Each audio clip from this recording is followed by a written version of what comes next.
Ce que j'ai pu voir, en fait, la première fois quand je l'ai vu, c'est vraiment les femmes qui descendaient depuis le haut de la colline ou la petite montagne jusqu'en bas de la source avec le bidon de 25 litres. Soulever le 25 litres juste pour mettre dans mon seau, j'y arrive pas. Ouais.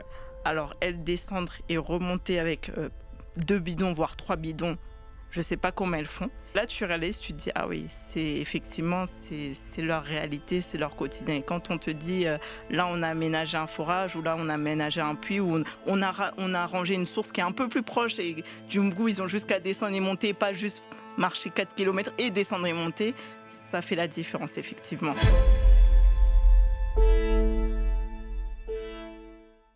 Bonjour Anaïs, Bonjour. bienvenue dans cette émission La Rue du Sel. Toi, tu es chargée de projet au sel depuis 2019. Et quand on préparait ce moment, tu m'as dit que quand tu étais petite, tu disais à ton père « Je vais devenir présidente du Congo ». Effectivement. Donc, c'est pas encore fait, c'est pas encore effectif, c'est pas à ce titre-là que tu es présente aujourd'hui. Pour le moment, du point de vue professionnel, le sel, c'est ton premier employeur. Exactement. Et le sel, pour ceux qui connaissent pas, le sel qui d'ailleurs porte cette émission La Rue du Sel, c'est une ONG qui a plus de 40 ans, c'est une organisation qui est particulièrement connue dans le monde protestant évangélique. Et avec le sel, on peut faire plein de choses, on peut parrainer un enfant à l'autre bout du monde, on peut participer à ce qu'on appelle l'aide d'urgence lorsqu'il y a des catastrophes par exemple, on peut aussi être touché par de la sensibilisation à la pauvreté, et enfin, et on y arrive, et c'est ce que toi tu portes avec ton service, c'est aussi le département projet qu'on trouve au cœur du sel, et donc toi tu bosses dans ce service-là, et c'est quoi le principe? Avec le sel, on peut participer au financement de projets comme l'accès à l'eau, les tickets repas pour des enfants, et tout ça bien sûr dans le cadre de pays touchés par la grande pauvreté. Effectivement. Ça va, le contexte est bien posé? Tu as bien révisé. Tu m'as aidé. Donc, pour commencer par le commencement, chargé de projet au sel, toi tu dois entendre cet intitulé très régulièrement, hein, c'est ton titre entre guillemets, mais concrètement, comment tu dis, ça veut dire quoi si on te pose cette question? Alors, qu'est-ce que ça veut dire chargé de projet? En fait, ça veut juste dire, pour faire court, hein, avant Ouais, d'entrer dans les détails, c'est vraiment la personne qui suit la mise en œuvre des projets qui sont financés par le CEL. ok. C'est ça, Donc avec des personnes sur le terrain qui sont en action, quoi. exactement. Ok. Donc le principe, et ça tu me l'as très bien expliqué quand justement on dialoguait pour préparer ce moment, il n'y a pas d'expatriés au sel. Donc ceux qui connaissent le sel, hein, donc c'est une ONG qui fait de l'aide à l'international. On parle beaucoup, on voit beaucoup d'images d'Afrique subsaharienne, hein, quand on est connecté au sel. Mais pourtant il y a personne du sel en France qui vit sur le terrain, qui est expatrié. Oui, oui, oui. En fait, le sel, c'est né vraiment avec cette volonté dès le départ de vraiment être en liaison. Ouais. C'est ça, le L du sel, la liaison. C'est-à-dire que dès le départ, il y avait cette vision de travailler avec des acteurs au niveau local et de valoriser en fait leurs compétences, leur savoir-faire, et de pas venir faire à la place de. C'est un modèle choisi. Ça ne veut pas dire que ceux qui ont un modèle avec des expatriés, c'est mauvais. Non, c'est le modèle du sel. Et finalement, c'est toute la philosophie du sel de dire, on veut vraiment valoriser les gens du terrain. On veut travailler avec eux, on veut les renforcer. Et voilà. Et du coup, le principe, hein, c'est justement les gens du terrain, c'est des associations, c'est des structures. Et sauf erreur, le sel est en lien grosso modo avec 70 structures pour se faire une idée sur le terrain. Et donc avec des projets qui sont imaginés et après mis en œuvre directement par ces structures sur le terrain, quoi. Effectivement, en fait, ce sont des structures. Alors, le CEL travaille uniquement avec des associations locales reconnues, enregistrées, et qui sont en plus portées par des chrétiens. On dit souvent des associations chrétiennes. Et la manière de travailler en fait de ces associations, pourquoi on accepte d'être en partenariat avec elles, c'est que justement, elles sont souvent très ancrées dans la communauté dans laquelle elles interviennent. interviennent, où elles mettent en œuvre des projets. Et en fait, l'idée, c'est vraiment que ces projets viennent d'un besoin de la communauté. Ok. Le plus souvent, on insiste dessus et le partenaire travaille justement en étant à l'écoute de ce qui se dit, le besoin ressenti au niveau de la communauté et nous le fait remonter et travailler un projet en ce sens. Ouais, c'est vachement intéressant parce que alors moi je connais un petit peu maintenant le fonctionnement et ça m'apparaît évident, mais je pense que c'est bien de le redire que c'est pas ton service à Paris, le département des projets au sein du CEL qui imagine des projets, on pourrait faire des puits là avec une carte de l'Afrique sous les yeux. C'est vraiment des gens sur le terrain qui vivent là-bas, qui sont des gens qui vivent là-bas depuis toujours et qui ont des idées, qui ont des projets et ils vous présentent finalement leurs idées très concrètes qui fonctionnent parce qu'elles viennent du terrain et vous avez un regard après d'accompagnement sur ces projets-là. Oui, oui, tout à fait. Mm.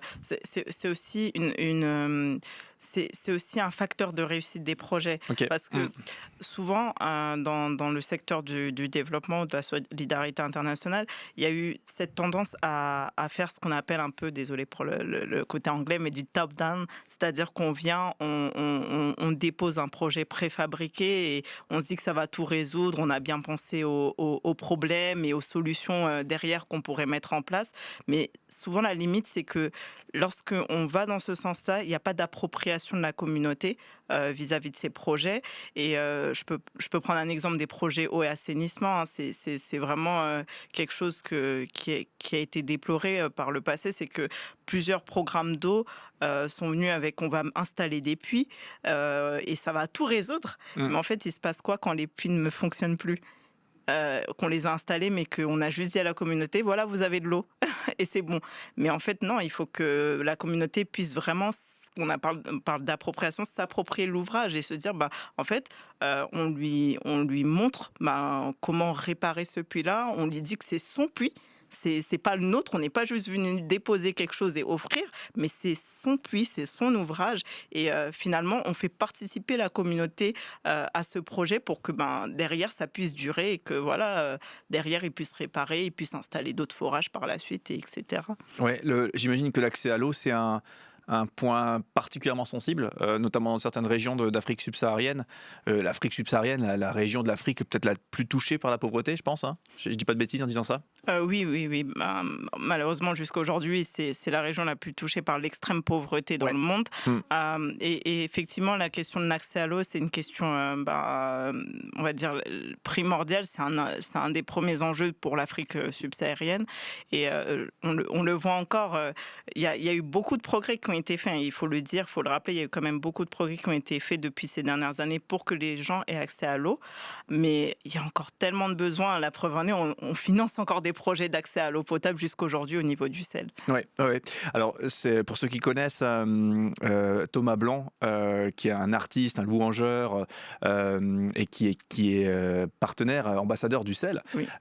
Lui, effectivement, s'est associé au CEL parce qu'il avait à cœur la construction d'un puits, justement, dans un village en Afrique. Et ce qui est assez intéressant, c'est que lui, il allait sur place. Et il m'a raconté l'histoire sur place où il m'a dit on était dans un village où il n'y avait pas l'eau et les gens, les enfants buvaient de l'eau de la flaque où c'était de l'eau brune. Les gens étaient sales. Ils devaient faire des kilomètres pour aller chercher de l'eau et du coup c'était très très compliqué. Ils ne pouvaient pas faire autre chose. Et ils sont allés dans un autre village à côté où le puits avait été déjà installé et il avait dit rien à voir. Quoi. Les gens peuvent se prendre en main parce qu'ils ont cette ressource et ça change tout. Quoi. Donc moi ça m'avait interpellé parce que lui il avait un peu un regard extérieur neutre sur tout ça, juste avec sa bonne volonté, mais là il découvrait vraiment le truc de ça change la donne. Quoi. Oui. Toi j'ai tendance à dire, parce que depuis 2019 tu as eu le temps de t'y faire, est-ce que tu es encore émerveillé par ça, par ce forage, ce puits ou ce projet qui change la donne? Oui, effectivement, je suis encore émerveillée quand je vais sur le terrain. Quand je suis au bureau, un peu moins, on va dire, parce que c'est bon, je commence à avoir l'habitude des demandes, des projets. Mais à chaque fois que j'y vais, je me dis, mais effectivement, ça a tout son sens. Et quand on voit les gens, les communautés être tellement reconnaissantes pour ce puits, ce forage installé, on se dit, ah oui, effectivement, c'est vital. Ouais. Alors, est-ce que tu peux un peu nous expliquer ton rôle, tu sais, justement, parce que donc 70 partenaires, donc il faut imaginer 70 structures, associations, etc., qui ont des projets, qui ont des bonnes idées, qui vous contactent, et toi, tu traites avec ton équipe, hein, donc tu fais partie d'une équipe, ces demandes. Et comment est-ce que tu fais, qu'est-ce que tu analyses et comment tu accompagnes derrière si jamais le projet est validé, donc c'est-à-dire qu'il y a un financement Oui. qui est débloqué pour aider ce projet. Ok, déjà merci de le rappeler que je ne suis pas toute seule. 70 partenaires, ça fait beaucoup. Mais en fait, ce qui se passe, c'est que moi, je vais vraiment accompagner dès la demande qui est réceptionnée au niveau du CEL jusqu'à la fin du projet. Ok, J'accompagne à distance, bien évidemment, mais ça va être dès le départ quand l'association, une des associations parmi les 70 envoie une demande pour un nouveau projet. Je réceptionne, j'étudie avec le partenaire. tu te fais des visios avec eux comme ça? Là, de plus en plus, en Ouais, fait, c'est marrant parce que ça, c'est un avantage de la Covid-19. ouais, ouais, c'est vrai. Ça a développé justement l'usage de Zoom ou d'autres plateformes comme ça, Ouais, d'outils où on peut s'appeler en visio. Et ça marche plutôt pas mal, même pour les partenaires, sachant que des fois, c'est compliqué le réseau, mais ça va, ça ok. va. Donc, oui, c'est pas mal d'échanges par mail et des appels, effectivement, pour discuter du projet, comprendre, effectivement, parce qu'il y a aussi, faut comprendre que quand on travaille avec ce mode de fonctionnement, partenaires et associations en France, on part quand même avec un challenge qui est le travail interculturel, si je peux Ouais, dire. ouais, bien sûr. Donc, des fois, c'est le partenaire, il écrit quelque chose, mais moi, je le comprends à ma manière, en bonne française que je suis. Ouais. Pourtant, j'ai des origines, mais voilà.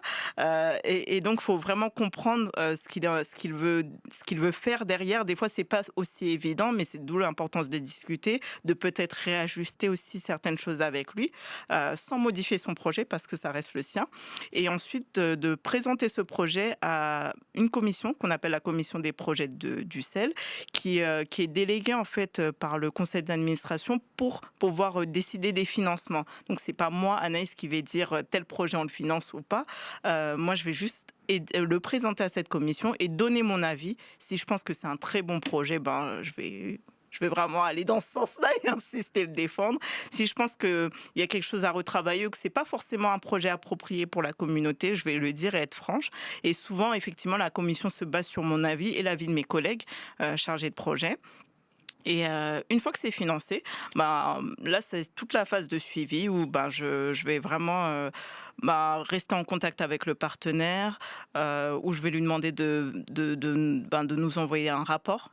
C'est de la redevabilité. Effectivement, nous, on envoie des sous, mais il faut que derrière, on puisse savoir exactement ce qui se fait. Et j'ai pas tous les jours le temps de l'appeler, lui dire, bon là, telle activité a été faite ou pas. Ça passe surtout par des rapports qui sont envoyés. Et je dois analyser ces rapports et échanger avec lui par rapport à ce qui a été mis. Et il y a la phase aussi où je vais sur le terrain, rencontrer le partenaire, rencontrer les communautés bénéficiaires des projets et voilà, voir les ouvrages si c'est un ouvrage qui a été financé. Ok. Tu vas voir tous les projets qui sont financés que tu accompagnes après, que tu suis, ou est-ce qu'il y en a certains que tu peux pas aller voir sur le terrain, et puis il y a des photos qui sont envoyées?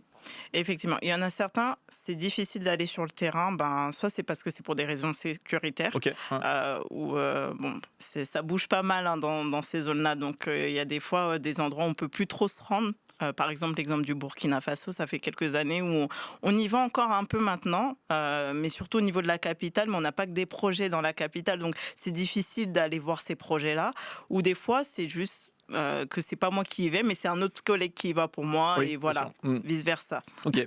C'est vachement intéressant parce que ça permet vraiment de valider que les sous qui sont débloqués ici, et sans que ça soit un truc de je vous domine et quoi, mais c'est que ça serve au projet qui a été convenu ensemble, quoi, et pas Oui. autre chose, quoi. Parce que j'ai cette idée-là, je sais pas, c'est cliché absolu, tu vois, j'y connais pas grand-chose, tu vois, mais j'ai l'idée qu'il y a une corruption forte en Afrique subsaharienne notamment, sur les questions d'aide humanitaire, que des fois, malheureusement, l'aide qu'on peut donner, l'argent qu'on peut donner n'arrive pas dans la bonne poche. Oui, oui. c'est vrai qu'il y a ce problème de la corruption qui est plus ou moins forte selon les pays. Ok. D'ailleurs, il ne faut pas généraliser. Oui, Mais, oh là, bah, alors j'étais dans un cliché absolu, hein, je confesse. Hein, ouais, ouais. selon les pays, effectivement, c'est la corruption, on va dire elle est endémique et donc c'est plus compliqué. C'est pour ça j'insiste, on travaille avec des associations en plus chrétiennes. Donc on est vraiment dans un rapport de confiance, de fraternité, mais la confiance n'exclut pas le contrôle. D'où l'importance de redevabilité. Et nos partenaires le comprennent très bien, l'entendent très bien, que c'est normal de justifier les activités réalisées, justifier l'utilisation des fonds. Et au-delà de la corruption, même, j'ai envie de dire, qui est dans les pays, c'est partout, que ce soit en France ou peu importe, c'est dès lors qu'on confie justement les fonds pour faire une action par une autre personne et c'est pas nous-mêmes qui avons raison, il y a toujours cette possibilité de détournement de fonds. Oui, oui, oui. Oui, puis c'est bien d'être réaliste. De pas être, il s'agit de bien faire les choses et puis de suivre les choses pour que les choses se fassent bien.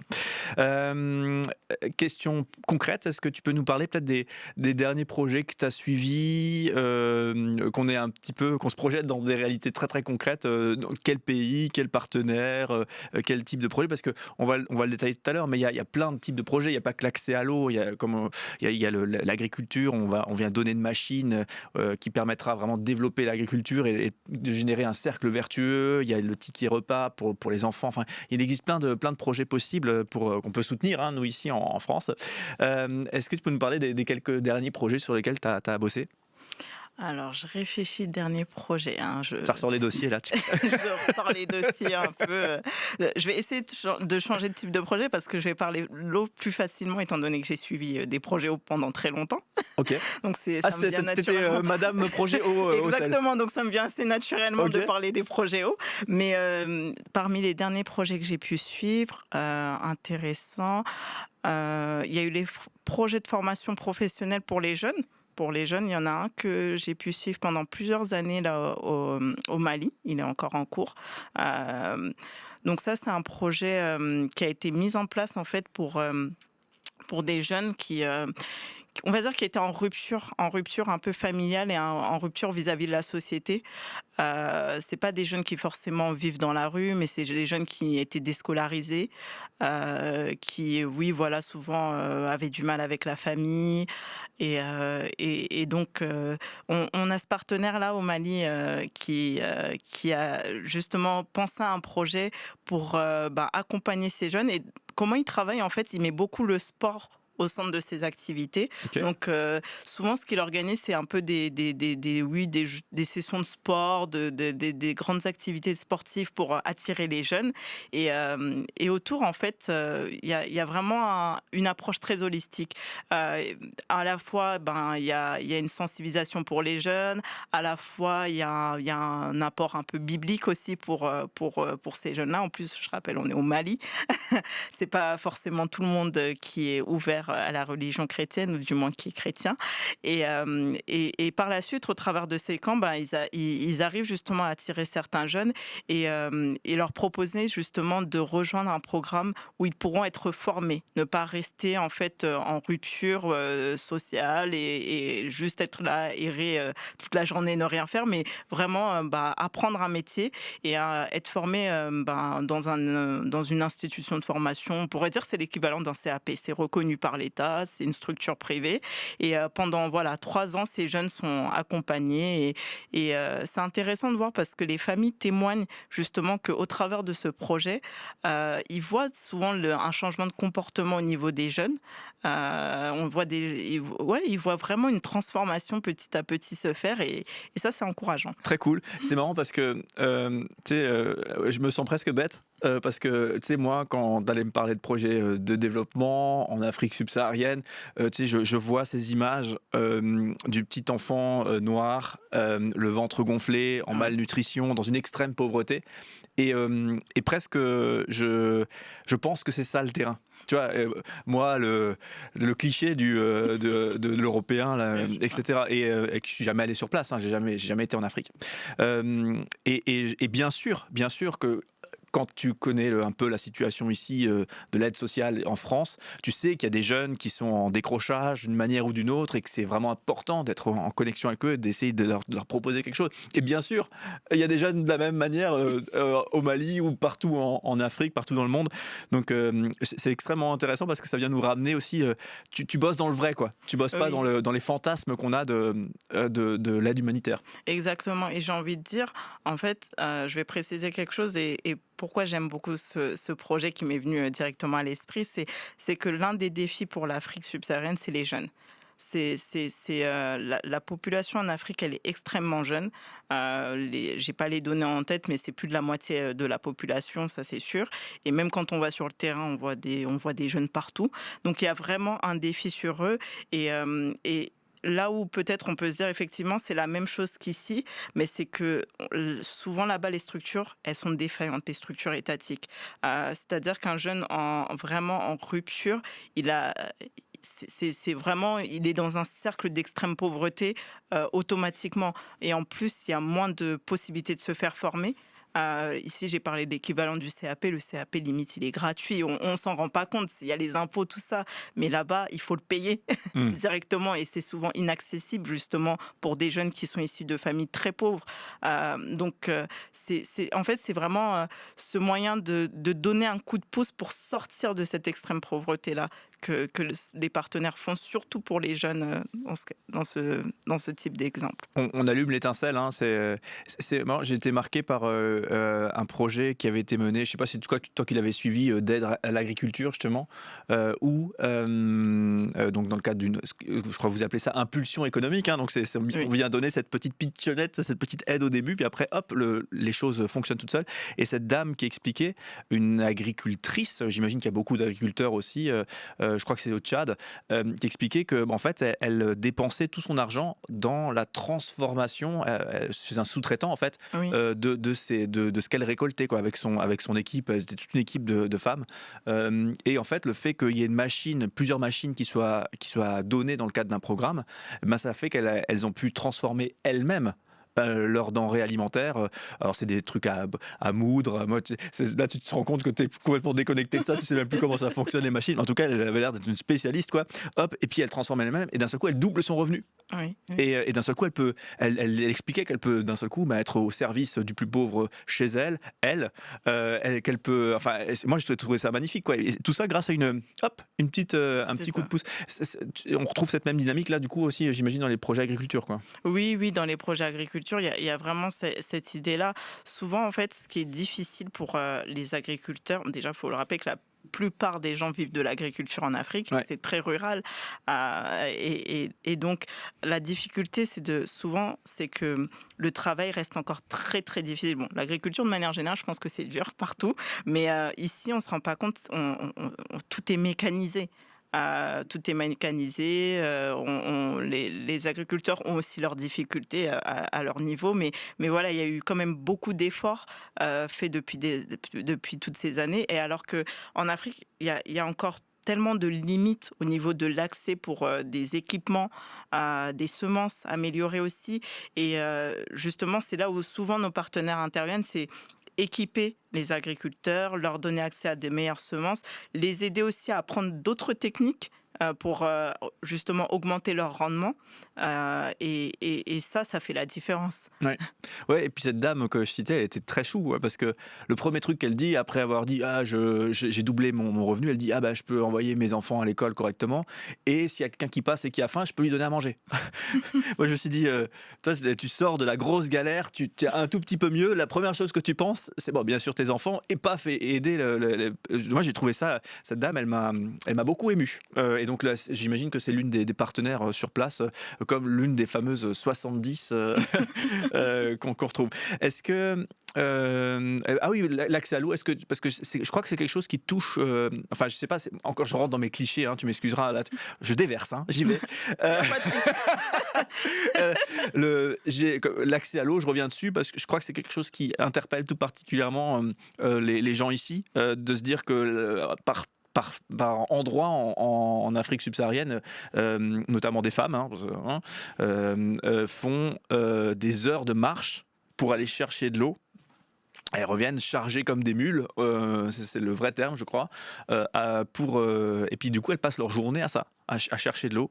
Et du coup, je reviens sur un projet d'accès à l'eau. Est-ce que tu peux nous en citer un qui t'a particulièrement impacté? J'évoquais celui de Thomas Blanc tout à l'heure, mais un projet d'accès à l'eau où toi, tu t'es dit, tiens, là, ça a tout changé, quoi. Un projet alors, Il y en a de temps. un qui a tout changé.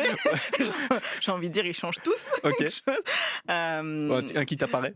un qui m'a parlé, peut-être pas parce que ça m'a impacté dans le sens où je me suis dit waouh, ça a tout changé, mais parce que j'ai réalisé la difficulté. Ok. Je pense que c'est ça. C'est Que c'était pas facile à mettre en œuvre? que c'était pas facile.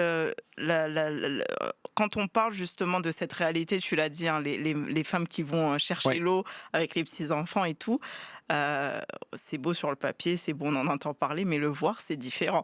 Ok. Et il y a un partenaire au Congo qui, lui, aménage des sources. En fait, lui, il va pas installer des puits. Ni des forages, parce que déjà c'est très coûteux, hein. On se rend pas compte, le forage, même si il y a des forages qui sont devenus un peu moins chers à force avec le temps, mais ça reste quand même coûteux, et quand on veut installer plusieurs forages, d'un seul coup ça monte très haut.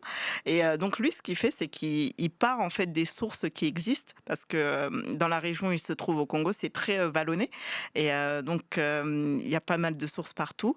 Et ce qu'il fait, c'est juste rendre la source vraiment propre, Ok. vraiment aménager un tuyau, vraiment protéger la chambre de captage, en fait là où sort la source, la protéger pour éviter toute contamination, et comme ça l'eau reste propre et potable, consommable.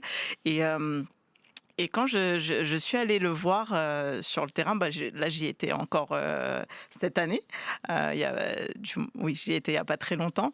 Et du coup, ce que j'ai pu voir, en fait, la première fois quand je l'ai vu, c'est vraiment les femmes qui descendaient. Et j'ai fait avec elles, hein, qui descendaient depuis le haut de la colline ou la petite montagne jusqu'en bas de la source, avec le bidon de 25 litres. Alors moi déjà, juste dans ma chambre d'hôtel, parce qu'on nous laisse toujours les bidons d'eau au cas où il y a une coupure, soulever le 25 litres juste pour mettre dans mon seau, j'y arrive pas. Ouais. Alors elles descendre et remonter avec 2 bidons, voire 3 bidons, je sais pas comment elles font. Et en plus, c'est avoir les petits-enfants qui le font et qui marchent plus vite que moi en plus. Ah ouais. Donc là, tu réalises, tu te dis, ah oui, c'est leur réalité, c'est leur quotidien. Et quand on te dit, là, on a aménagé un forage, ou là, on a aménagé un puits, ou on a rangé une source qui est un peu plus proche, et du coup, ils ont juste qu'à descendre et monter, pas juste marcher 4 kilomètres et descendre et monter, ça fait la différence, effectivement. On se sent, c'est terrible. Enfin moi, je sais pas comment tu te sens en rentrant de ce genre de voyage, mais tu dois te sentir tout. Tu sais, quand tu ouvres le robinet, puis et que nous Français, en plus, on arrive à râler, en dire oh c'est pas assez chaud tout de suite. Tu sais, ça doit te rendre fou un petit peu, non, de ce côté on a tellement de choses et on arrive encore tellement à se plaindre. C'est notre spécialité nationale aussi. Hein. Ça, c'est vrai, c'est vrai.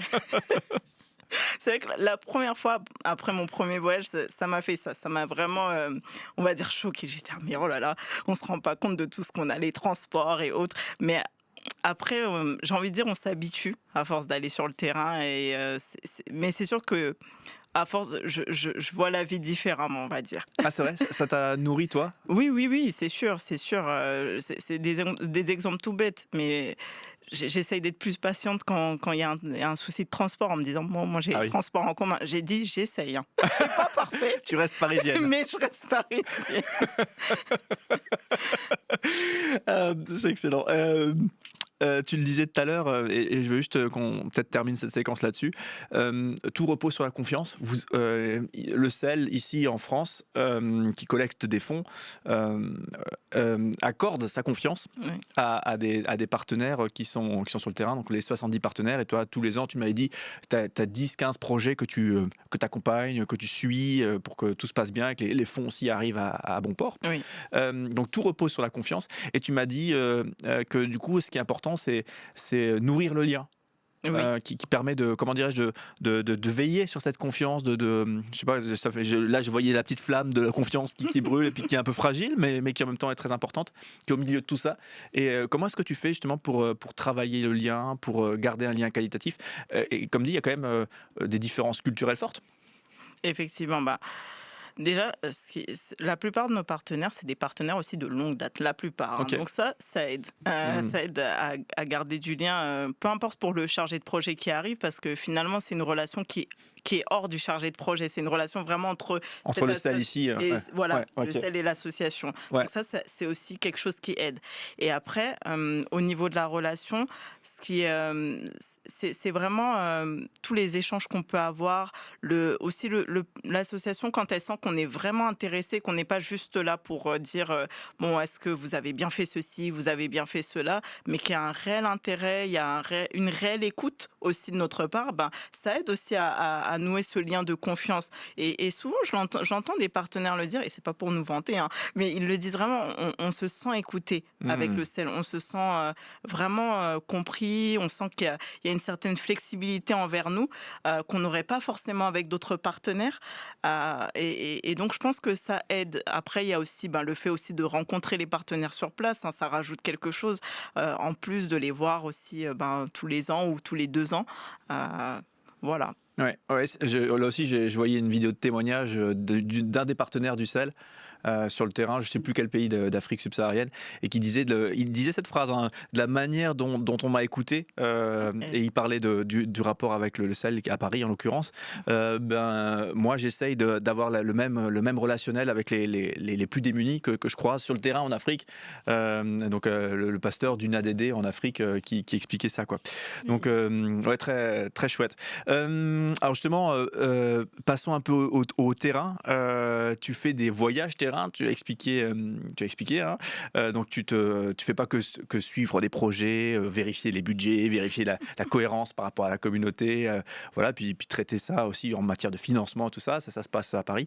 Mais il y a des fois où tu prends tes valises, hop, et tu vas sur le terrain. Donc tu vas rendre visite à l'un de ces 70 partenaires à chaque fois, ou plusieurs. J'imagine qu'à chaque fois il y a un petit tracé, un petit circuit. Oui. Pour rentabiliser le voyage. J'imagine.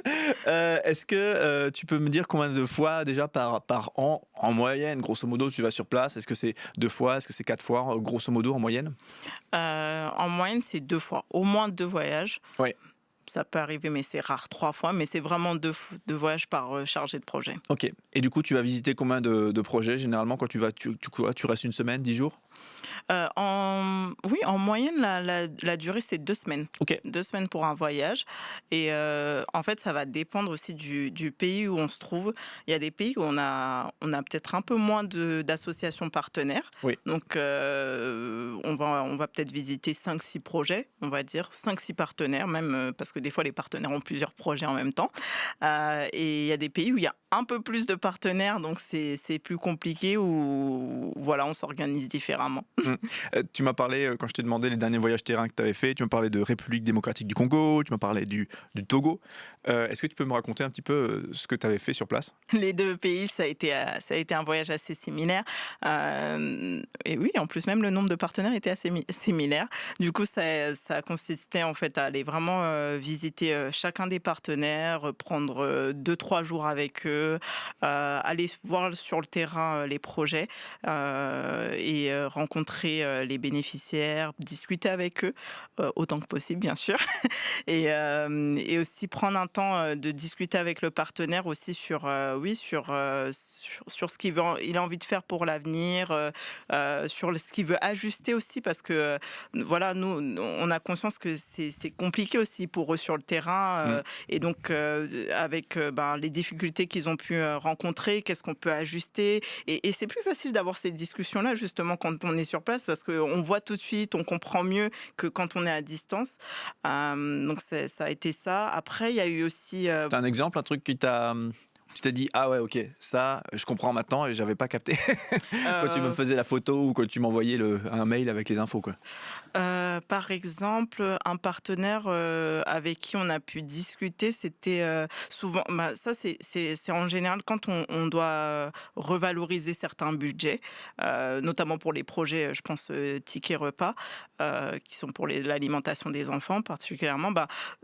C'est plus facile quand on est sur place aussi, parce qu'on réalise effectivement, ah oui, là, quand il nous dit que ça a vachement augmenté, même si on sait qu'il y a eu une inflation au niveau mondial, mais là, on réalise encore plus, ah oui, oui, là c'est compliqué. Même nous-mêmes, on voit la différence au niveau des prix depuis que la dernière fois on est Ouais. venu. Donc voilà, ça, on n'hésite pas. On dit effectivement, il faut revaloriser le budget, il faut revoir ceci. Quand on va sur place et qu'on constate dans certains pays que la législation, elle a évolué aussi, que au niveau de l'État, ils sont très sensibles au fait que tous les salariés soient déclarés, parce qu'il y a aussi ça, hein, c'est pas tout le monde qui est déclaré, parce Mmh. que il y a beaucoup d'économies informelles, et là de voir qu'il y a ce changement-là, donc quand le partenaire nous dit non, là il faut qu'on augmente le salaire de telle personne, on comprend vachement plus facilement. Ouais, ouais, j'entends. Et du point de vue culturel, est-ce que tes origines congolaises, est-ce qu'elles aident à être en meilleure connexion avec les gens que tu rencontres sur place, ou non, ça change strictement rien par rapport à tes collègues qui n'auraient pas cet atout-là? Je pourrais pas dire par rapport à mes collègues, je sais pas si ça aide plus par rapport à eux, mais moi en tout cas je sais que, ça m'aide personnellement. Je veux pas comparer, mais je sais que ça m'aide. Oui, c'est sûr que j'arrive à avoir un double regard, on va dire, grâce à cette double culture, que je peux avoir, et ça ça peut aider. Bon, dans tous les pays, ça peut être compliqué. Je vais dire au Congo peut-être plus facilement, parce que je comprends plus facilement les codes, on va dire. Ouais, bien sûr. Je comprends plus facilement les codes. Après, pour les autres, effectivement, oui, ça rajoute un plus, mais voilà. Et tu m'as dit, quand tu es sur le terrain, il y a un truc que tu aimes particulièrement aussi, c'est être au contact des enfants bénéficiaires, parce il se passe quelque chose, quoi. Oui, effectivement, j'aime énormément voir les enfants pendant les visites. Euh, les enfants, ils sont tellement chaleureux déjà. Mmh. C'est rare de voir un enfant qui a pas envie de sourire, de danser, voilà, de faire des petites blagues. Donc ça, l'accueil des enfants, c'est toujours quelque chose de très émouvant. Et aussi de voir finalement toute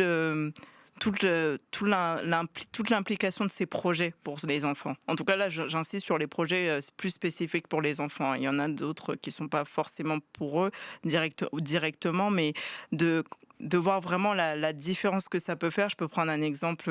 On a parlé d'un voyage au Congo, mais je suis toujours très émue quand j'ai l'occasion de voir des projets pour les enfants de la rue. Et là, on parle vraiment d'enfants qui vivent dans la rue, et qui sont livrés à eux-mêmes et dans une extrême violence. Donc, pour avoir rencontré des enfants de la rue et voir ensuite ce que les projets pour eux permettent de faire, de changer, de voir que ces enfants peuvent devenir comme tout autre enfant, épanoui, être scolarisé, être heureux, loin de la violence, forcément ça fait toujours quelque chose. Ouais. Parce que ça, c'est toujours. Ici, on est très focus sur tu sais, les traumatismes. Et tu sais, des fois, presque tu te sens un peu bête, tu sais, en disant ah oui, moi dans mon enfance. Mais c'est vrai, tu vois, Oui, tu c'est as vrai. vécu un truc. Mais moi, des fois, j'ai l'impression que quand tu compares à ces situations où un enfant dans la rue, seul, qui doit vivre l'extrême violence, j'ose pas imaginer les situations qu'il rencontre. Tu te dis, mince, il doit être brisé à l'intérieur. Mais en fait, il y a un chemin de rédemption, quoi. Oui, oui, il y a un chemin. Là, je parlerais vraiment d'un partenaire qui travaille et qui est spécialisé dans la question d'accompagnement des enfants de la rue. C'est tout un process, c'est vraiment un accompagnement bien pensé. Il y a tant un accompagnement psychologique, il y a un psychologue dans la structure, il y a des conseillers, et il y a un accompagnement spirituel aussi. Qui est très important pour le partenaire, et il y a aussi le fait que l'enfant peut accéder à l'école, puisse être scolarisé, être formé par la suite, et aussi il y a ce que j'aime bien avec la méthode de ce partenaire-là, c'est le faire grandir dans un environnement familial. On l'enlève de la rue, et il se retrouve dans ce qu'ils appellent des maisons, mais dans ces maisons-là, il y a toujours deux responsables parmi l'équipe des éducateurs, et ces responsables-là, c'est un couple. Donc un papa et une maman pour Ok. chaque maison. Et donc on le remet dans un environnement familial. Et finalement, cet enfant qui était souvent jeté à la rue par sa famille, parce que c'est ce qui se passe la plupart des cas, dans la plupart des cas, et là se retrouve accueilli dans une nouvelle famille. Et les enfants, quand ils te voient arriver, est-ce qu'ils ont conscience que c'est certes, il y a une équipe sur place qui fait vivre ce projet, qui a imaginé ce projet, donc ça c'est le fameux partenaire de terrain, mais qu'il y a aussi des gens au loin en France en l'occurrence, qui se mobilisent, qui financent cette action? Est-ce qu'ils ont conscience de ça ou ça leur échappe complètement et c'est pas grave en vrai? Oui, en fait, je ne sais pas s'ils en ont conscience totalement, mais je sais que les partenaires, en tout cas pour ce partenaire où je donne l'exemple et d'autres aussi, font l'effort d'expliquer que oui, voilà, si vous pouvez avoir accès à un repas ou si dans le cadre aussi c'est de la formation professionnelle qu'on soutient, si vous êtes formé, c'est grâce justement à ce partenaire avec lequel on travaille, qui a des donateurs, ce sont des chrétiens en France. Et nous aussi, quand on va sur le terrain, c'est important pour nous de le dire. Moi, je sais qu'à chaque fois, même si je parle pas très longtemps avec les bénéficiaires des projets, que ce soit ça, les enfants ou des mamans ou autres, j'aime bien dire, bah voilà, moi je suis venue, mais derrière moi c'est toute une équipe au CEL. Ce sont des donateurs, des papas et des mamans en France qui prient Mmh. pour vous, parce que je trouve que c'est important d'insister dessus aussi, que je pense que les donateurs du CEL, en généralisant bien sûr, hein, il y a vraiment aussi cette dimension spirituelle. On met souvent des sujets de prière dans nos lettres de nouvelles et on entend des donateurs aussi vraiment nous faire des retours, nous appeler, demander comment ça se passe pour les projets. Donc voilà, qui les portent en prière et qui donnent surtout, qui les soutiennent au travers de ces projets. Ouais, alors ça c'est un truc que tu m'as dit, hein, justement quand on préparait ce moment. Tu m'as dit, alors tu as dit cette phrase que j'ai bien aimée, tu as dit: «Le sel, c'est vraiment vrai». Et Je me rappelle de cette ouais, phrase. ouais, ouais, mais je trouve ça chou parce que toi, tu es de l'intérieur, toi, tu pourrais être blasé, tu pourrais être habitué parce que c'est ton quotidien et on pourrait le comprendre en vrai.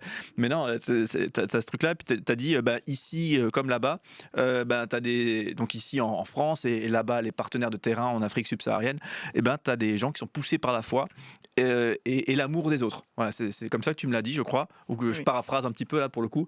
Et moi, ça m'a fait vraiment du bien que toi qui es de l'intérieur, toi, on peut pas te la faire, quoi. Un peu. Toi, tu vois les trucs, tu les vois ici, tu les vois là-bas. Et s'il y avait des trucs qui vraiment vont pas, tu pourrais pas porter ce genre de phrase. Donc ça m'a fait vraiment du bien que tu dises ça et que c'est ça le message que tu portes parce que ça donne aussi confiance, je pense, pour des gens qui sont ici en France et qui se disent ouais c'est Thomas Blanc justement qu'on citait déjà tout à l'heure, cet artiste qui disait des fois on me demande, j'adore cette phrase que dit ça, des fois on me demande est-ce que tu connais toi une association sérieuse où on peut vraiment aider les gens. Bah, il dit oui oui je connais le sel. Et c'est un peu ce que tu dis aussi je crois, non? Oui, oui, c'est vrai que je le dis pas, je le dis vraiment parce que je suis en interne et que j'ai appris à connaître le sel. Ouais, Vraiment, avant de travailler au sel, moi, je connaissais pas plus, pour être honnête. ouais. J'ai découvert le sel comme ça en étant dans une église et il y avait justement une visite du sel. Et j'ai gardé le lien en essayant de m'informer, mais je connaissais vraiment pas plus. Et depuis que je travaille dedans, à l'intérieur, que je vois effectivement que quand on dit c'est une association de solidarité chrétienne, protestante évangélique, c'est réel. C'est à l'intérieur, il y a vraiment ce souci de porter tout ce qu'on fait dans la prière, de ce souci de vraiment être à l'écoute de l'autre, d'aimer son prochain et comment on le traduit justement au travers de nos actions, de nos missions et de le voir même toute la bienveillance aussi de notre hiérarchie. Hein, et je trouve ça beau de se dire que oui, c'est vrai. Et moi maintenant derrière, j'ai pas honte de parler du sel, pas juste parce que j'y travaille, mais c'est vraiment parce que j'y crois en cette association. Hmm. J'y crois au message et aux valeurs et en la mission. Donc maintenant, avant, je connaissais le sel, parce que j'avais des communications, mais j'en parlais même pas autour de moi, j'en parlais même pas à mon église, mais maintenant j'en parle tout le temps dès que j'avais l'occasion. Et tu m'as dit aussi, merci, hein, c'est magnifique ce que tu dis. Tu m'as dit aussi, il y a un ADN, on parle d'ADN du sel, on parle des valeurs du sel et des partenaires sur le terrain. Hein, souvent, je crois que le sel n'aime pas trop être cité parce que le sel au sens, les gens qui travaillent ici en France pour mobiliser les Français, mais ils n'aiment pas trop être cités parce ils veulent vraiment parler des gens qui sont sur place, hein, en Afrique subsaharienne, les gens qui portent des projets, et c'est eux qu'on veut mettre en valeur. Oui. Mais il y a cet ADN quand même au sel qu'on peut citer, qui est pas d'assistanat. Et tu me l'as dit aussi, c'est vraiment cette confiance. On a une valeur égale. C'est ensemble qu'on va pouvoir faire des trucs pertinents. Et du coup, l'assistanat, c'est même pas qu'on le veut pas, mais c'est que c'est pas à propos, quoi. Oui, oui, oui. En fait, je parlerai surtout pour le département des projets et on parle de développement, des projets de développement. Ouais. Le développement, c'est vraiment pousser quelqu'un à aller plus loin, à Mmh. vraiment étendre en fait son champ d'opportunités, j'ai envie de dire. Et si on tombe dans le schéma de l'assistanat, mais on fait du contre-développement. Finalement, on n'aide Ouais. pas la personne à pouvoir étendre ses limites, oui, voilà, avoir plus d'opportunités et pouvoir réaliser ses rêves, si je peux dire ça comme ça. Ouais, trop bien. Il y a une séquence, dans cette émission un peu qu'on aime bien, c'est parce que des fois, tu sais, c'est difficile de se projeter sur le terrain. Bah, là, on essaie de s'aider un petit peu et bah, c'est même toi qui m'as envoyé les photos, hein. Je t'ai demandé de m'envoyer les photos parce que celles-ci, je pouvais pas les avoir sur internet. Et donc je vais te montrer les photos, les gens vont pouvoir les voir. La première, c'est celle-ci. Est-ce que tu peux me dire, ce qu'on voit? Sauf erreur, on est dans le cadre d'un projet d'accès à l'eau, justement. Oui.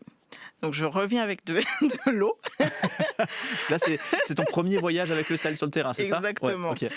Effectivement, bah oui, je t'ai envoyé cette photo parce que c'était justement le premier voyage. Et c'est un partenaire que je suis. C'est marrant parce que c'est le premier projet qui m'a été confié OK. en arrivant en Selle. Voilà, tu vas t'occuper de ce projet OK. et de ce partenaire. Donc, c'était l'émotion pour moi de rencontrer en fait justement ce partenaire et de voir Ouais. le projet que j'avais suivi à distance depuis quelques mois et effectivement de voir ce forage voilà qui a été financé grâce aux dons des donateurs du sel et au travail qui a été réalisé aussi à Paris. Et oui, voilà, voilà, pour moi, le Tchad, c'est toujours ce souvenir-là. Le premier voyage, le premier projet vu, la première pompe aussi. Mmh. Parce que j'ai pas vu de pompe comme ça en France, j'ai envie de dire.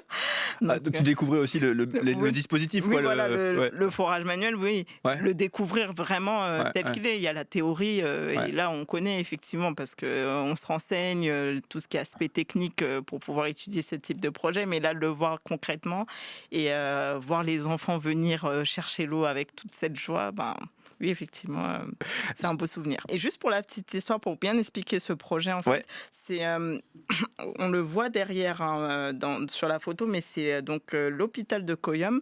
En fait, c'est des forages qui ont été installés pour des centres des centres de santé. Ces centres de santé dépendent de cet hôpital. OK. Oui, voilà, il y a on va dire le système souvent dans la plupart des pays en Afrique, c'est vraiment d'avoir un hôpital de référence et derrière, il y a des petites structures de santé qui dépendent des centres de santé où on a voilà, déjà des soins dispensés. Peut-être pas. La différence avec l'hôpital, c'est que l'hôpital, il peut y avoir de la chirurgie, Oui. vraiment chirurgie, on va dire lourde. Mais là, le centre de santé, il peut déjà avoir des naissances, Mmh. une prise en charge déjà de premiers soins. Et donc voilà. Donc, Ils avaient pas l'eau, du coup, non? ils n'avaient pas Ouais. donc un centre de santé sans eau. Ah oui, chaud. Très OK. compliqué. OK. Si tu veux, tu peux swiper sur la photo numéro 2. Et là, en principe, on se retrouve, on illustre un peu ce qu'on disait tout à l'heure sur un projet agriculture. Et on est à Madagascar, sauf erreur.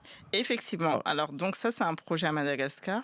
Ce que j'aime bien, en fait, pourquoi je t'ai partagé cette image, c'est le partenaire derrière OK. qui moi, m'a marqué, m'a touché. C'est un partenaire un peu différent. C'est un partenaire assez récent aussi du sel, donc on verra comment ça va donner l'avenir ce projet. Mais j'ai bien aimé la philosophie du projet qui était de se dire, bon, à Madagascar, on a souvent beaucoup de projets pour les enfants, beaucoup d'orphelinats, et des fois on se demande si ça fait la différence. C'est ce que nous disait ce partenaire-là avant qu'on commence à travailler ensemble. Et il disait, mais moi j'ai envie de faire différemment, j'ai envie vraiment d'aider vraiment les enfants et surtout les jeunes à vraiment pouvoir développer un business. Mmh. Développer un business et pouvoir se prendre en main et aussi employer d'autres personnes. Et il a vraiment ce côté très... en même temps, c'est un ancien chef d'entreprise qui est maintenant dans le milieu associatif, mais ça le suit, Cette fibre entrepreneuriale. Voilà, Ouais. entrepreneuriale. Et là, vraiment, il a la niaque pour ces jeunes. Et ce qu'il a mis en place, en fait, c'est qu'il a construit un centre de formation. OK. Un centre de formation donc, pour des jeunes. Et ce centre, en fait, il le dit, c'est pas que de l'agriculture, c'est vraiment de l'agro-business. C'est aider ces jeunes à devenir de futurs chefs d'entreprise. C'est ça, en fait, son objectif. Et je me dis, ben, waouh, c'est un modèle super intéressant, sachant que l'entrepreneuriat, c'est quelque chose qui est de plus en plus mis en avant pour les jeunes, partout en Afrique, hein.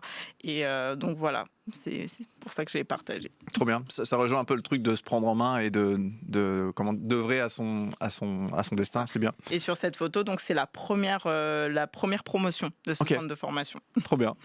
Si tu veux, tu peux continuer le swipe. On arrive sur un autre type de projet. Là, on est au Tchad. Hein. Oui. C'est bien ça. Et sauf erreur, tu m'as dit groupe d'épargne et de crédit. Effectivement, okay. C'est ça. Alors, donc, effectivement, les groupes d'épargne et de crédit, ça fait partie aussi des projets que j'ai suivis pendant longtemps, à part l'eau. Ça, c'est quelque chose qui s'est développé de plus en plus sur les dernières années. Justement, comme la plupart des personnes n'ont pas accès en fait aux services bancaires, aux services financiers classiques, parce que elles sont trop pauvres. Donc quand tu es trop pauvre, tu n'es pas solvable. Sauf que c'est encore une fois, c'est un cercle vicieux. Si tu as envie de monter quelque chose, ou si même tu as juste envie d'acheter un peu de matériel pour ton petit commerce que tu fais, comment tu fais si tu n'as pas accès à un petit prêt? Et donc les groupes d'épargne et de crédit, ça permet finalement de pallier à cette difficulté en mettant en place vraiment une petite banque informelle entre un groupe, souvent ce sont des femmes d'ailleurs, un groupe de femmes, mais des fois il y a des hommes dans ces groupes, et justement qui vont épargner entre elles et qui vont se faire des prêts. Ça commence souvent, et ce qui est intéressant, c'est toute la motivation que l'on voit dans ces groupes, en fait, se dire que ces personnes, elles réalisent qu'elles peuvent y arriver, qu'elles ont un peu de ressources. En fait, elles ont jamais rien, j'ai envie de dire. Juste un petit peu. Et souvent, ces groupes se réunissent une fois par semaine. Donc, à chaque fois, un petit peu toutes les semaines. Et finalement, le montant d'épargne, il grandit. Ça augmente. Et grâce à ça, on peut aider quelqu'un, on peut prêter à une personne du groupe, voire plusieurs du groupe. Et justement, derrière, cette personne, elle peut renforcer son activité. Et qui dit renforcement d'activité, si elle gagne un peu plus, elle peut épargner plus, prêter plus derrière. Donc, voilà, le cercle vicieux devient un cercle vertueux, j'ai envie de dire. Ouais, c'est excellent. Alors, ça fait cliché 100%, mais j'ai l'impression que presque c'est les femmes qui vont sauver l'Afrique, qui vont permettre à l'Afrique peut-être de passer à autre chose. Je sais pas, non. J'ai l'impression que les femmes, elles sont au cœur de tout en Afrique. Non, mais en fait, je rigole parce que c'est sûr. c'est sûr. Non, mais parce qu'en fait, les femmes en Afrique, il y a vraiment cette image du lion et de la lionne. Ok. Le lion qui fait souvent la sieste, qui attend un peu, et la lionne qui va chasser. Qui fait le boulot, quoi. Qui fait le boulot, mais c'est réel. Je dénigre pas les hommes, bien sûr. Et en Afrique, il y en a beaucoup qui sont très, très courageux. Mais c'est sûr que investir pour les femmes, c'est une grande différence, parce que même au niveau économique, ça, c'est quelque chose qui a été prouvé dans différentes études, c'est que les femmes, justement, elles vont avoir tendance plutôt à réinvestir pour le ménage, pour le foyer. Bah oui. Elles vont directement penser scolarisation des enfants, prise en charge médicale. Et alors que les hommes, je généralise encore une fois, hein, et les études aussi, c'est statistique. mais ça va être directement, on va penser pour des dépenses un peu plus futiles. Et il y a des femmes sur le terrain qui nous l'ont dit, oui, mon mari, lui, va penser plus à s'acheter de la boisson, ce genre de choses. Je l'ai entendu. Ok. Si tu veux, tu peux passer sur la photo suivante, l'avant-dernière. On est à Kinshasa. Exactement. Donc là, c'est les enfants de la rue. Ouais. Je ne pouvais pas ne pas envoyer une photo des enfants de la rue. Les fameux enfants que tu aimes côtoyer, qui te...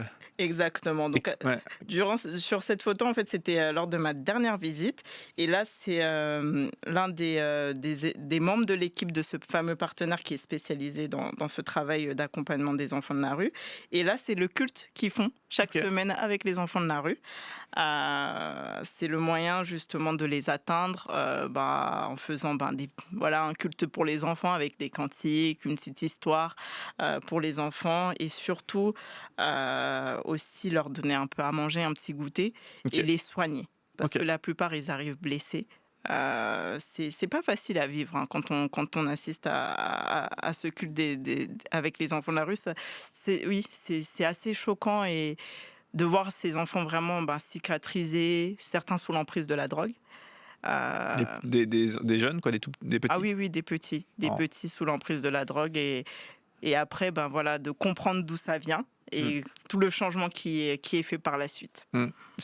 Moi, c'est depuis que j'ai des enfants moi-même, tu sais, c'est le genre d'histoire où ça devient très difficile de les entendre parce que tu te projettes un petit peu, tu te dis, c'est plus juste un enfant, tu vois ton enfant dans cette situation-là, tu te dis, mince, c'est terrible en fait. Ouais.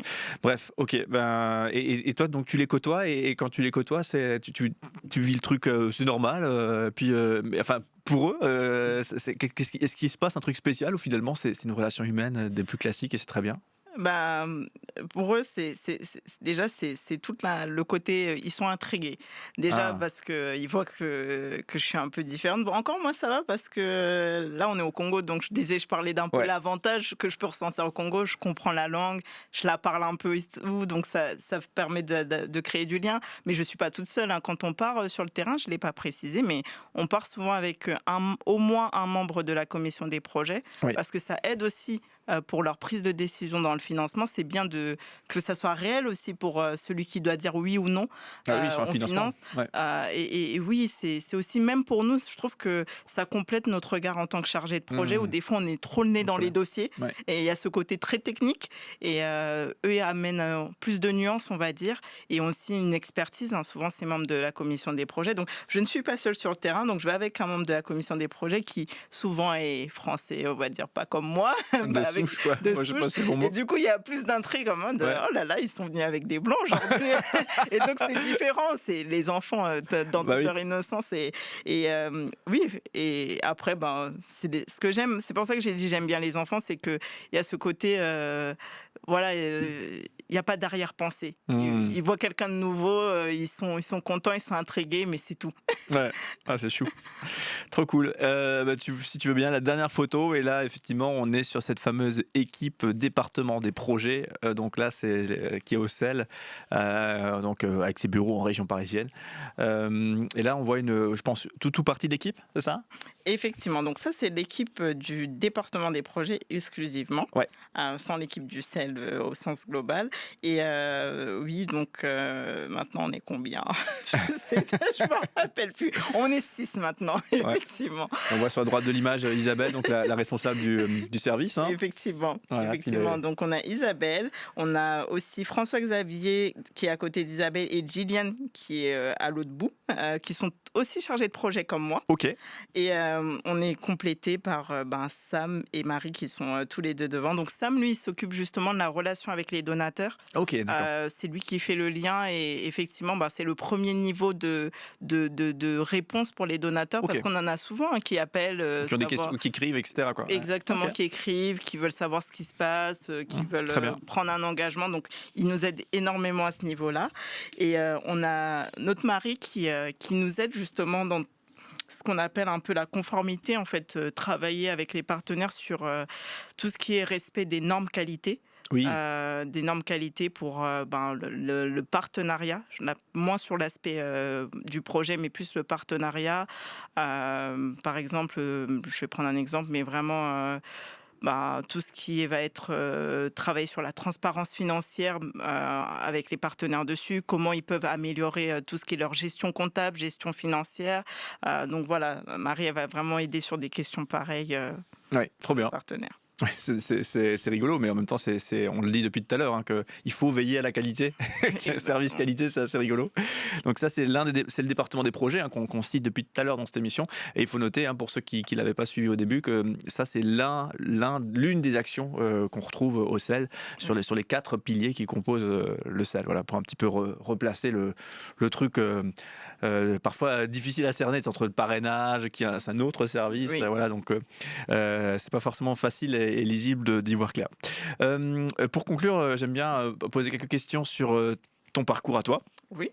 Et alors justement, je le disais tout à l'heure en rigolant, hein, depuis petite, tu es sensible aux questions de pauvreté, d'injustice, et t'interrogeais souvent tes parents justement sur ton pays d'origine, hein, et un jour, un peu, je pense, fâché de comment ça se passe, tu dis si c'est comme ça, je vais devenir présidente du Congo. Hein. C'est une vraie phrase, hein, tu l'as dite, je crois. C'est vrai. J'ai adoré là, quand tu m'as dit ça, quand on préparait ce moment. Et donc après le lycée, t'hésites entre devenir prof ou travailler au changement. J'ai trouvé ça beau. Et donc tu te lances dans un parcours universitaire, économiste du développement. Et là, c'est parti, hein, pour comment dirais-je, une trajectoire professionnelle dans la question de l'humanitaire. Et c'est ça qui est intéressant. Donc tu finis tes études. Enfin, tu fais tes études, tu es en cours encore à ce moment-là, et tu découvres le sel, tu le disais tout à l'heure, quand tu es étudiante. Oui. Et tu rencontres un certain Daniel Illion, qui est présent dans une église, et qui présente le sel, justement. Est-ce que tu peux me dire qu'est-ce qui t'interpelle à ce moment-là? Déjà, ce qui m'interpelle, en fait, c'est déjà d'être dans une église et qu'on me parle de développement. Ok. Ça me surprend. Ça connecte avec tes études à ce moment-là. Exactement, parce que pour moi, ça, c'est mes études, ça n'a rien à voir avec l'église. Ouais. Mais vraiment, c'est... donc là, ok, qu'est-ce que mes études font à l'église? Et donc déjà là, je suis très intéressée. Et, et justement, je me rappelle, non mais vraiment, je ne sais pas ce qu'il y a avec l'eau, mais c'était une présentation, après il a parlé des projets eau. D'ailleurs, dans la présentation, quand il a parlé du sel, et de donner quelques exemples de projets, c'était des projets eau. Et de voir déjà tout le sérieux. Ce qui m'interpelle, c'est tout le sérieux avec les chiffres présentés sur la situation, ensuite les axes d'intervention. Donc oui, vraiment le sérieux, et de me dire, waouh, il y a une organisation chrétienne qui fait quelque chose pareil, qui intervient dans le domaine du développement, de la solidarité internationale. Je ne savais même pas. Donc ça m'a marqué. Et je me dis, effectivement, je veux continuer à avoir des nouvelles. Donc je demande à recevoir le sel information, le journal du sel trimestriel. Et je me dis, je veux rester informée de ce qui se passe. C'est comme ça que le lien démarre. Et puis c'est seulement plus tard que tu iras bosser là-bas. Et ce fameux Daniel Illion, qui a tu vois, que tu ne retrouveras pas dans une ONG, son poste, tu ne le retrouveras pas dans une ONG qui n'est pas chrétienne. Donc il est intéressant de ce point de vue-là aussi. Oui. Qui est Daniel Illion? Comment tu le décrirais? Et notamment sa fonction. Je vais faire attention à ce que je dis. Alors, il y a un jour, ça c'est pas moi, mais un jour, il y a un partenaire qui m'a dit, oui, j'ai rencontré le pasteur du sel. Ah. Oui, qui est le pasteur du sel? Mais qui donc? Daniel. En fait, Daniel, c'est le directeur des études du sel, et il a vraiment sa plus-value, c'est vraiment apporter tout cet aspect théologique, en fait, sur les questions de pauvreté. Et ça, c'est sûr que pour quelqu'un qui a fait des études justement spécialisées dedans, l'économie du développement, c'est vraiment l'économie pour comprendre pourquoi les gens sont pauvres et comment on fait pour les sortir de la pauvreté. Et de se dire là, waouh, il y a quelqu'un qui t'amène une perspective biblique, qui réfléchit sur ces questions-là à la lumière de la parole de Dieu. Ok, d'accord, c'est vraiment, tu sens que c'est la pièce qui manquait à ton puzzle. Et pour moi, Daniel, c'est ça, c'est vraiment rajouter cette approche-là que j'aurais pas ailleurs. Ouais, et c'est ça que dit le sel, je crois. Hein, c'est ce côté, oui, on veut aider les autres, on veut aider ceux qui sont en situation d'extrême pauvreté, se mettre en action, mais on le fait au nom du Christ, quoi. Et oui. C'est parce qu'on est comment dirais-je, ancré dans une solidarité que la Bible nous inspire, quoi. Oui. Ouais. C'est ça qui porte aussi, hein, je crois. Et c'est ça qui t'a touché, peut-être aussi, j'imagine. Oui, bien sûr. Donc, tu poursuis ton cursus, tu fais ton double master, et là, tu as travaillé au sel. Et donc tu voulais pas, ça c'est vachement intéressant, tu voulais faire de l'humanitaire, mais tu voulais pas être expatrié, tu voulais pas vivre ailleurs qu'en France. Effectivement, dès le départ, je me sentais pas vivre ailleurs. c'est bizarre, mais pourtant j'ai fait des études dans le développement, donc il y a vraiment des chances que j'aille vivre ailleurs, que j'aille sur le terrain. Mais il y avait cette volonté déjà pour des raisons personnelles. J'aime bien être attachée à ma famille, donc c'était difficile pour moi de m'imaginer tout de suite vivre loin. Et je sais pas, j'ai toujours eu cette conviction que je voulais pas aller vivre dans un autre pays sur place. Et là, quand j'arrive au sel, que j'ai l'entretien justement sur le poste de chargé de projet, qu'on m'explique que là tu vas voyager et que nous en tout cas on n'envoie jamais personne sur le terrain. Je suis là, oh, mais c'est parfait en fait. C'est Il ça y a qu'il faut. vraiment le juste milieu. Je peux y aller, mais je reste pas sur place. Ouais. Et je t'avais demandé ce qui t'a surpris en arrivant au sel. Et tu m'as dit cette phrase, tu m'as dit, parce que t'as réfléchi, hein, t'as fait, les gens sont gentils. Oui.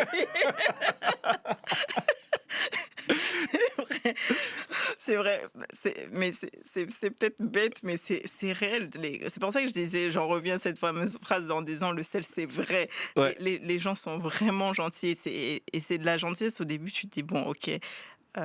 Où est le Ouais, problème où est le caché? problème? Est-ce qu'ils font juste semblant parce que c'est le premier jour? Est-ce qu'ils veulent juste que je reste et c'est bon? Mais en fait, non, c'est une réelle gentillesse et je dirais pas juste de la gentillesse, mais de la bienveillance qu'on peut sentir dès le début.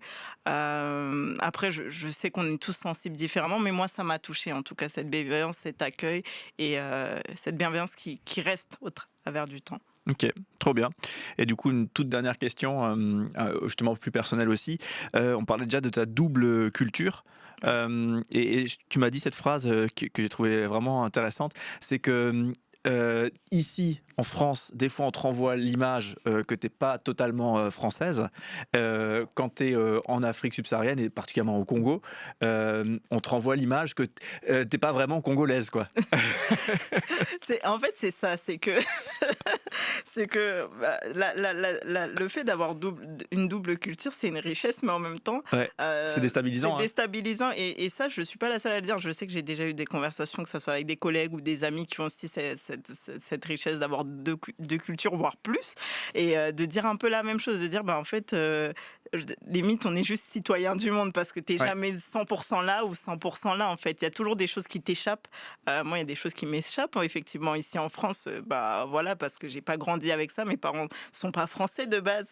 Et de la même manière, quand je pars au Congo, même si mes parents m'ont appris, j'aime énormément la culture congolaise, mais il y a toujours quelque chose qui m'échappe parce que j'ai pas grandi là-bas. Ouais. Donc, voilà. Anaïs, on est au bout de ce moment, de cette émission La Rue du Sel. Merci vraiment pour tout ce que tu as livré. C'était parfait, vraiment immersion sur le terrain. Merci pour ton cœur aussi. Là, c'est vraiment trop bien. Ce qui est chouette, c'est que si on veut te retrouver, on va sur le site du Sel et on va sur les projets qui sont menés par le Sel. Donc là, bien sûr, on peut financer, on peut apporter sa pierre à l'édifice.